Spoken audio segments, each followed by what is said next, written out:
Welcome to The Last Breakfast. Please enjoy the video. You start by confirming your system meets requirements, Windows 11 or a reliable Android emulator. Once done, enable CPU virtualization in BIOS because emulation needs it for speed and stability. Make sure GPU drivers are updated to avoid rendering glitches.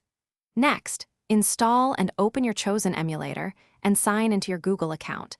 You'll need two-step verification details ready to complete login. This gets you into the environment where the Google Play Store app can be installed and run on PC. Now you install the Play Store. If your emulator includes Google Play, open the Play entry and accept permissions. Otherwise, sideload the Play Store APK plus Play services because they enable app compatibility. Once installed, update Google Play services and the system image to prevent crashes. Configure app permissions so apps can access storage and microphone when needed. Finally, tune emulator settings, increase CPU and memory allocation, set a sensible resolution, and map keyboard or controller inputs so apps feel native on your PC. Finish by installing a few apps from the Play Store to verify everything works.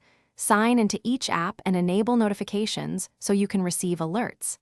If an app fails, clear the Play Store cache and data, then reboot the emulator. Make sure Play Services is up to date because many failures trace to it.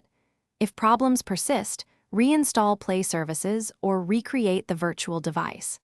As a precaution, export your emulator configuration and backup APKs so you can restore your setup quickly if needed.